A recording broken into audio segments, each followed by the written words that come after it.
So in this video, we're going to talk about Kirchhoff's voltage law. It's one of the two Kirchhoff's law, the other one being the Kirchhoff's current law. Now I've listed two different ways you can state the voltage law. The first is that the sum of all voltage gains is equal to the sum of all voltage drops around a closed loop. And the second is that the sum of all voltages treated as drops around a closed loop is zero. So let's just give an example here. Let's say we have a voltage source. I'll call that Vs. And why don't we put three resistors here in series, V1, V2, V3. And I'm going to go ahead and travel around a closed loop, which there really only is one closed loop on this circuit. And so in version A of Kirchhoff's voltage law, it says that the sum of all voltage gains is equal to the sum of all voltage drops. Well, as I travel around here, the only voltage gain is going to be the source, so that's Vs. And then the sum of voltage drops of the three resistors, V1 plus V2 plus V3.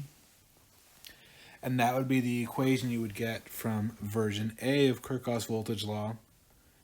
For version B of Kirchhoff's voltage law, we're just going to treat each one of these as a voltage drop, whether it is or not.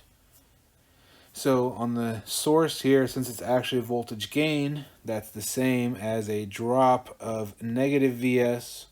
Then we have our next voltage drop, V1, V2, V3.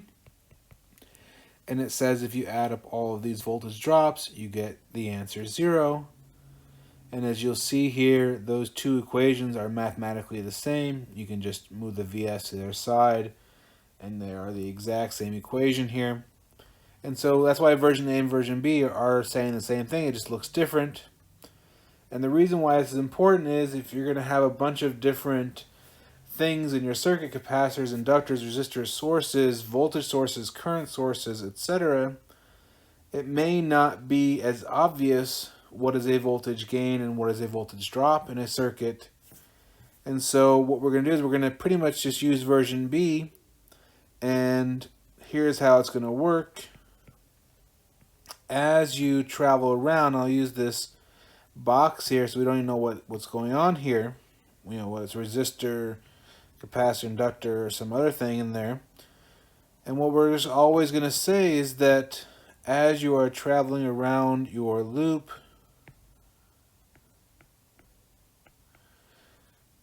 if you are entering the negative side, you're going to put a minus sign with it. And if you're entering the positive side, you'll put a plus sign. So as I start around here, I'm entering the negative side of Vs, so I put negative Vs. I'm entering the positive side of V1, so I put plus V1. I'm entering the positive side of V2, I put plus V2.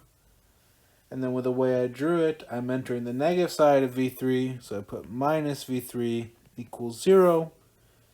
And that's how we're going to get our Kirchhoff's voltage law equation. Just travel around a loop. If you're entering the positive side of whatever it may be, you give a plus sign for the V in your equation. And if you're entering the negative side, you put a negative E in for your equation.